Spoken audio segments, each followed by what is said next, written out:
बिलारी के अंदर बिलारी थाना क्षेत्र जो मुरादाबाद जनपद में पड़ता है, जिसमें एक गांव है ग्राम कैनोवी। वहां पर एक गन्ने के खेत में एक व्यक्ति का शव पड़े होने की सूचना मिली। सूचना मिलने पर पुलिस टीम मौके पर पहुंची और फॉरेंसिक टीम को बुलाया गया।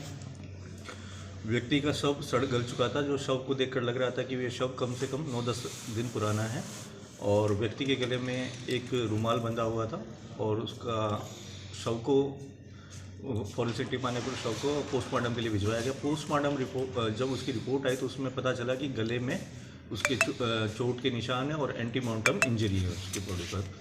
उसके बाद में हमने 3 टीमें गठित की इसमें और सभी हमारी एसओजी टीम, हमारी सर्विलांस टीम और उसके अलावा थाना बिलारी की टीम इसमें वर्कआउट करने में लग गए और इसमें हमने सभी एंगल से जांच की तो पता चला इसके अंदर कि 13 तारीख को जो मृतक है उसकी शिनाख्त हुई। उसमें उसका नाम राजवीर निकला और पता चला कि राजवीर की 13 तारीख को एक गुमशुदगी बिलारी थाने में दर्ज हुई थी।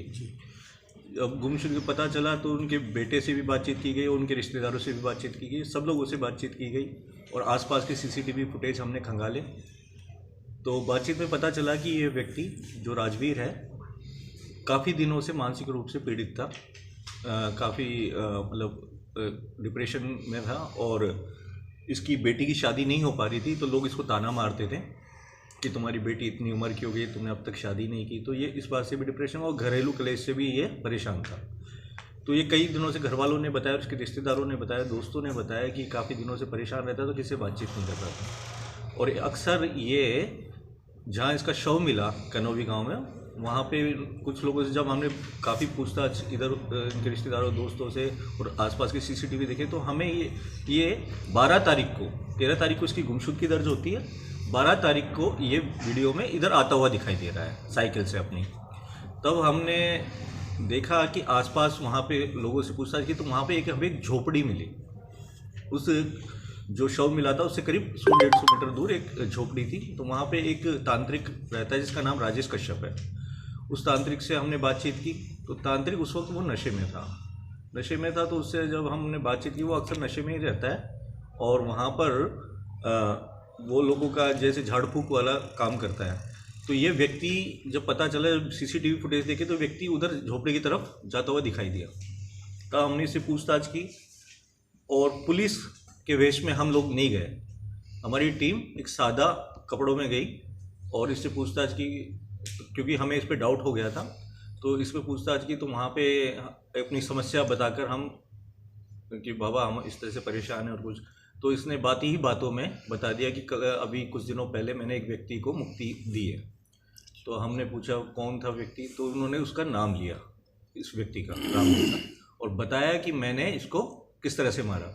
इसने बताया कि वो व्यक्ति आया था मेरे पास, परेशान था और मुक्ति चाहता था। तो मैंने कहा कि तुम जो 12 तारीख से 7 दिन पहले जो सोमवार पड़ता है तो उस सोमवार को तुम आना। तो ये सोमवार को आया था वहाँ पर, बसंत पंचमी से जो अगला पहला सोमवार पड़ता है जो 12 तारीख को पड़ रहा था, ये सोमवार को ही वहाँ पर उपचार करता है इस तरह के झाड़ फूक वाले। तो इसने 12 तारीख को सोमवार भी था और 12 तारीख को बुलाया, क्या है कि ये दिन बहुत शुभ है, तुम इस दिन आना। तो वो उस दिन आया इसके पास और उसके बाद में इसने शराब वराब पी वहाँ पर और शराब पीने के बाद इसको ले गया गन्ने के खेत में और वहाँ पर इसके गले में इसने 3 गांठ डाली। जो इसने बताया, स्वीकार किया है कि मैंने उसके रुमाल से उसके गले में 3 गांठ डाली, उसको गला को फांस दिया और बाद में जब वो बेहोश हो गया तो मैंने इसको देखा कि ये मरा है या नहीं मरा।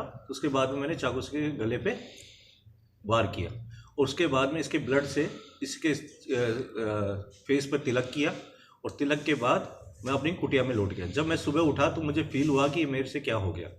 उसके बाद ये फ़ोन स्विच ऑफ करके वहाँ से गायब हो गया और गायब हो गया। उसी दौरान पुलिस आई तो इसने देखा कि ये मामला पुलिस के पास पहुँच चुका है।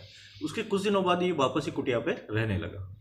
तो ये एक तरह का ब्लाइंड मर्डर था क्योंकि हमारा शक पहले इसके परिवार वालों पे था क्योंकि ये परिवार के घरेलू कलेश से भी परेशान था और भी हमने एंगल जांच किए। लेकिन बाद में हमारी टीम ने एक सराहनीय कार्य करते हुए मेहनत की काफ़ी और इसके अंदर ही इस तांत्रिक बाबा तक पहुँचे और तांत्रिक बाबा ने अपना जुर्म स्वीकार कर लिया है और ये काफ़ी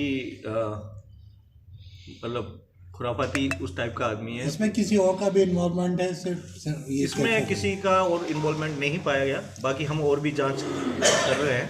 अगर कोई किसी का इन्वॉल्वमेंट पाया जाएगा तो उसके विरुद्ध नियमानुसार विधिक कार्रवाई होगी। लेटेस्ट न्यूज अपडेट जानने के लिए सब्सक्राइब करें हमारा चैनल ईशान न्यूज नेटवर्क और हाँ, बेल आइकन दबाना मत भूलिएगा।